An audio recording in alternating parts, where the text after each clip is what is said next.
दूर कहीं पर मशरूमपुर नाम का एक गांव था।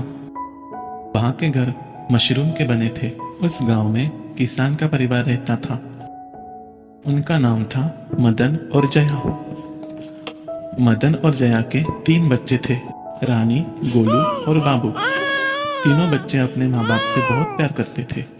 एक दिन किसान को बैंक से फोन आता है। सुनती हो, मुझे अभी भी बैंक से फोन आया था। हम दोनों को उन्होंने अभी के अभी बुलाया है। हमें अभी जाना होगा। तुम बच्चों को कह दो।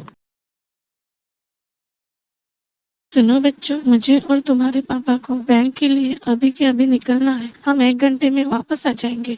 पर माँ, ऐसा कौन सा काम है जो आप लोगों को अभी के अभी बुलाया है?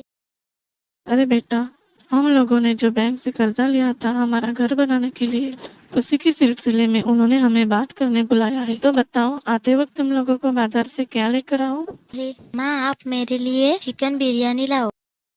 माँ, मुझे आप आइसक्रीम लाओ। मेरे प्यारे लाडले को क्या लाओ बाजार से? अच्छा, तो तू भी आइसक्रीम खाएगा? तुम्हारी मनपसंद की चीजें मैं लाऊंगी। हाँ। और वे दोनों बैंक के लिए निकलते हैं। दोनों भी बातें करते हुए निकलते हैं।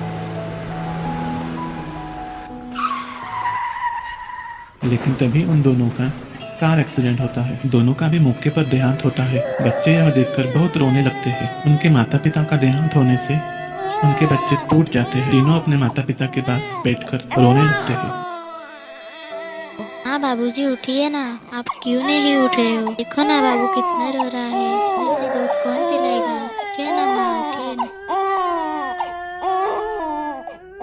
पापा उठो ना, उठो ना, आप क्यों सो रहे हो? दीदी देखो ना, पापा और मम्मी उठ क्यों नहीं रहे? इन्हें क्या हुआ है दीदी? पापा उठो ना, उठो ना पापा, अब आप उठ भी जाओ। कितना सो रहे हो? उठो ना पापा। गांव वालों की मदद से बच्चों ने उनका अंतिम संस्कार कर लिया। गांव वालों की मदद से और घर में जो कुछ भी खाने को था उसी पर गुजारा करके बच्चों ने जैसे तैसे 1 महीना निकाला।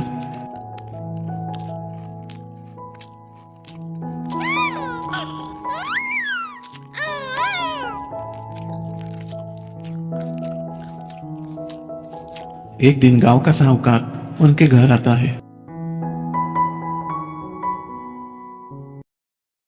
सुनो बेटा, तुम्हारे माता पिता ने जो इस घर को बनाने में जो बैंक से कर्ज लिया था, उस कर्ज को मैंने पूरा चुकाया है। क्योंकि ये आलीशान घर मुझे बहुत पसंद है, तो इसका मतलब आज से ये घर मेरा है। वैसे भी बैंक के लोग ये घर सील करने ही वाले थे, इसलिए मैंने इसे खरीद लिया। इसलिए तुम तीनों को ये घर अभी के अभी खाली करना होगा। अपना जरूरत का सामान लो और यहाँ से चलते बनो। लेकिन सेठ जी, आप ऐसा कैसे कर सकते हो? मैं अपने भाइयों को लेकर कहाँ जाऊंगी? हमारे पास इसके अलावा कोई घर नहीं, और ना ही हमारे रिश्तेदार है। गांव वाले तो हमारे तरफ देखती भी नहीं। अब आप ही बताओ, मैं इन दोनों को लेकर कहाँ जाऊंगी?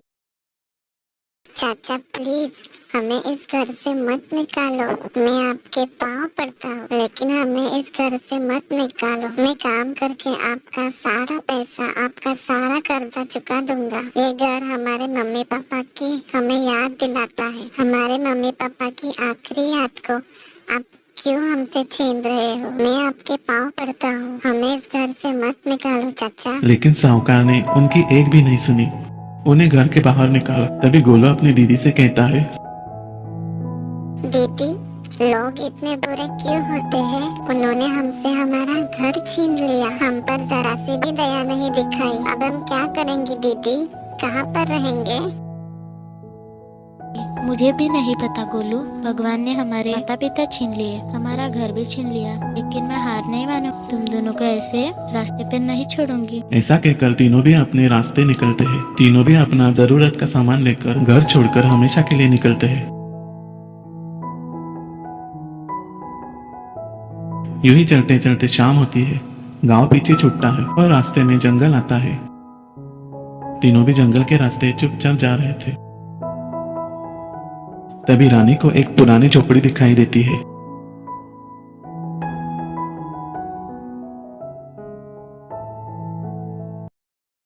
अरे गोलू, देखो वहाँ पर पुरानी झोपड़ी है। झोपड़ी की हालत बहुत बुरी है। मुझे नहीं लगता अंदर कोई रहता होगा। चलो जाकर एक बार देख लेते हैं।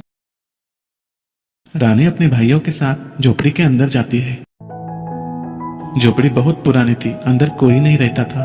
तभी गोलू अपनी दीदी से कहता है, दीदी, इस घर की हालत तो बहुत खराब है। यहाँ पर तो मकड़ियाँ रहती है। क्या हम यहाँ पर रहने वाले हैं? गोलू, हमारे पास और कोई रास्ता नहीं है। अच्छा हुआ यहाँ पर कोई नहीं रहता।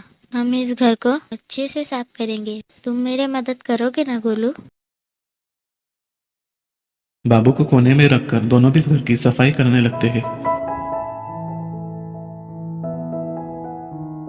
सफाई करते करते उन लोगों को रात होती है। पूरे घर के अच्छे से सफाई करके वह दोनों आराम करते हैं। तभी गोलू रानी से कहता है, दीदी, रात हो गई है। काम करते करते मैं थक गया हूँ। सुबह से मैंने कुछ नहीं खाया है दीदी। मेरे पाँव भी दर्द कर रहे हैं। मुझे खाना चाहिए दीदी, खाना चाहिए। गोलू, मैं अंदर जाके देखती हूँ, शायद वहाँ पर कुछ खाने को मिल जाए। रानी किचन के अंदर जाती है, लेकिन उसे पानी के सिवा और कुछ नहीं मिलता। गोलू, मुझे अंदर खाने की कोई चीज नहीं मिली, बस ये पानी मिला है। आज रात हम यही पानी पीते हैं और सो जाते हैं, ठीक है?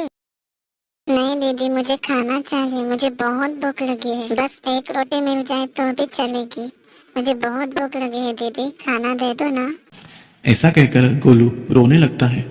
तभी रानी उसके पास जाती है और उसे समझाती है, देखो गोलू, रात बहुत हो गई है और ये जंगल का इलाका है। अगर मैं भाग जाऊंगी तो कोई जानवर मुझे खा जाएगा। तो अगर मैं मर जाऊंगी, तुम्हारा और बाबू का क्या होगा? तुम दोनों का ख्याल कौन रखेगा? इसलिए हम पानी पीते हैं और सो जाते हैं। कल सुबह मैं जल्दी उठकर तुम दोनों को खाना लाऊंगी। गोलू मान जाता है और तीनों भी बारी बारी से पानी पीने लगते हैं।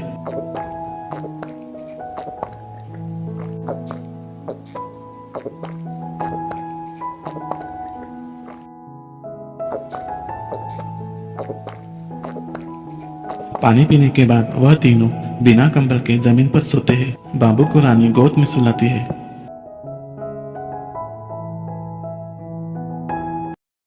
वो रात गुजर जाती है।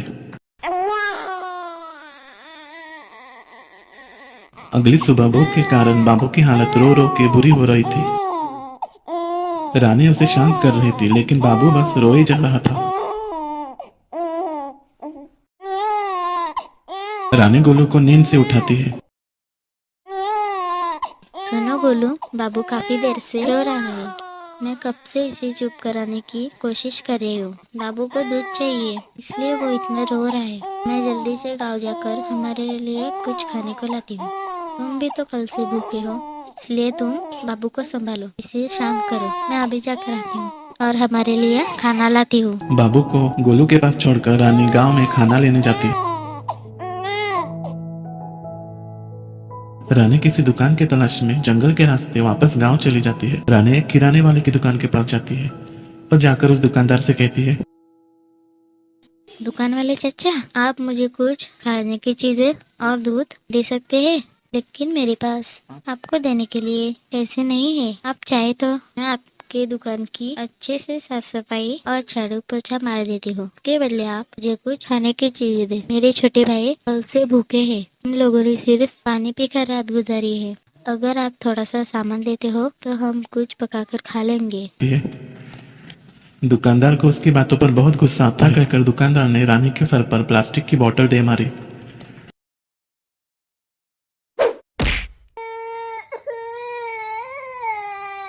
रानी रोते रोते वहां से भाग गई। रानी खाली हाथ गांव के रास्ते अपनी झोपड़ी में जा रही थी। तभी रास्ते में उसे एक सोने की अंगूठी मिलती है। उस सोने की अंगूठी को बेचकर रानी को बहुत सारे पैसे मिलते हैं। उन पैसों से रानी कुछ खाने का सामान खरीदते हैं। घर आकर रानी सारा खाना जमीन पर परोसती है। रोते रोते किसी भूखे जानवर की तरह वे लोग खाना खाने लगते हैं। बाबू तो दूध की बोतल छोड़ने का नाम ही नहीं ले रहा था।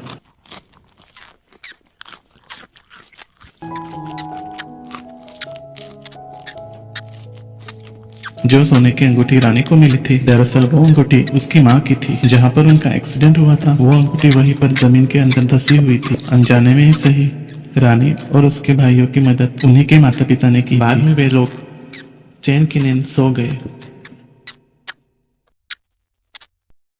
अगर आपको हमारी वीडियो अच्छी लगी हो तो चैनल को सब्सक्राइब करके बेल नोटिफिकेशन ऑन कर दो। हमारे जीवन के सुख दुख की और कहानियाँ देखने के लिए यहाँ क्लिक करें। तो जाते जाते वीडियो को लाइक करें।